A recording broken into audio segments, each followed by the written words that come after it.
नमस्कार, स्वागत है आपका बिहार न्यूज़ में। मैं हूं आपके साथ अनुष्का श्रीवास्तव। आज हम जिस आज़ाद भारत में जी रहे हैं वह कई देशभक्तों की देशभक्ति और त्याग की वेदी से सजी हुई है। भारत आज जहां भ्रष्टाचारियों से भरा हुआ नजर आता है, वहीं एक समय ऐसा था जब देश का बच्चा बच्चा देशभक्ति के गाने गाता था। भारत में काफ़ी देशभक्त तो ऐसे थे जिन्होंने छोटी सी उम्र में ही देश के लिए अतुलनीय त्याग और बलिदान देकर अपना नाम स्वर्णिम अक्षरों में अंकित करवाया। इन्हीं महान देशभक्तों में से एक थे चंद्रशेखर आज़ाद।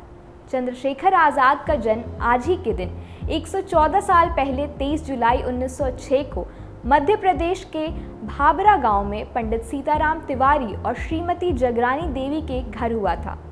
आज दुनिया उन्हें आज़ाद के नाम से जानती है। उनका पूरा नाम चंद्रशेखर तिवारी था। मध्य प्रदेश में जन्मे चंद्रशेखर को उनकी मां संस्कृत का बड़ा विद्वान बनाना चाहती थी, इसलिए उन्होंने उनके पिता को मनाया कि वे उन्हें पढ़ने काशी विद्यापीठ भेजें। बनारस पहुंचे चंद्रशेखर की दिलचस्पी संस्कृत में कम, असहयोग आंदोलन में ज्यादा थी।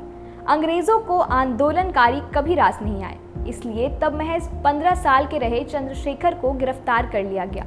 उन्हें जब मजिस्ट्रेट के सामने पेश किया गया तो वहां उन्होंने अपना नाम आज़ाद बताया, पिता का नाम स्वतंत्रता और पता जेल बताया। उस दिन के बाद से दुनिया ने उस लड़के को चंद्रशेखर आज़ाद के नाम से जाना। फरवरी 1922 में चौरी चौड़ा में पुलिस ने प्रदर्शनकारी किसानों पर गोलियां बरसाई थी। जवाब में थाने पर हमला करके 22 पुलिस वालों को जिंदा जला दिया गया।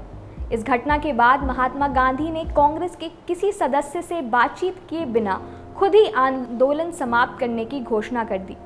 उसी साल गया कांग्रेस में रामप्रसाद बिस्मिल ने गांधी के इस कदम का खुलकर विरोध किया था। बिस्मिल इस कदर खफा थे कि कांग्रेस से अलग होकर उन्होंने हिंदुस्तान रिपब्लिकन एसोसिएशन HRA नाम के एक क्रांतिकारी संगठन का गठन किया। उधर आंदोलन खत्म होने के बाद चंद्रशेखर आज़ाद का रुख और आक्रामक हो गया।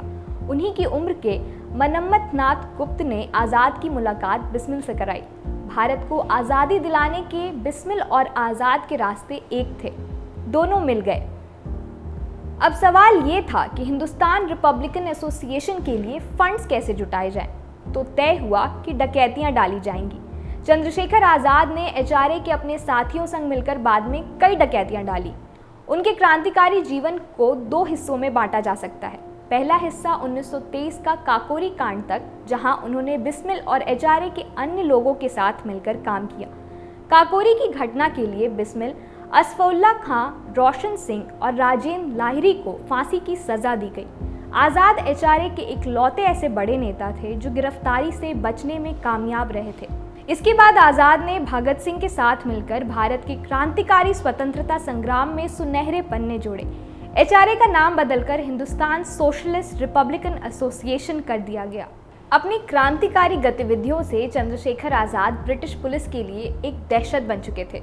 वह उनकी हिट लिस्ट में थे और ब्रिटिश सरकार किसी भी तरह उन्हें जिंदा या मुर्दा पकड़ना चाहती थी।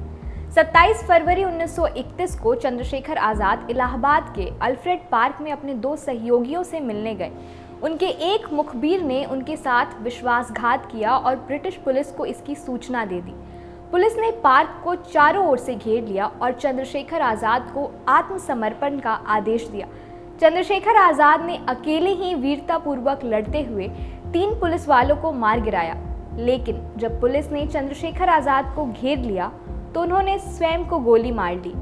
इस प्रकार उन्होंने कभी जिंदा न पकड़े जाने की अपनी प्रतिज्ञा का पालन किया। पुलिस के अंदर चंद्रशेखर आज़ाद का भय इतना था कि किसी को उनके मृत शरीर के पास जाने तक की हिम्मत नहीं थी।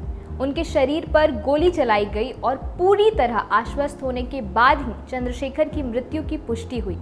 बाद में स्वतंत्रता प्राप्ति के पश्चात जिस पार्क में उनका निधन हुआ था, उसका नाम परिवर्तित कर चंद्रशेखर आज़ाद पार्क और मध्य प्रदेश के जिस गांव में वह रहे थे, उसका नाम बदलकर आज़ादपुरा रखा गया। साथ ही उनकी वह पिस्तल अब इलाहाबाद म्यूजियम में रखी हुई है। आज उनके जन्मदिवस के मौके पर बिहार सहित पूरे देश में उनका जन्मदिन पूरे हर्षोल्लास के साथ मनाया गया।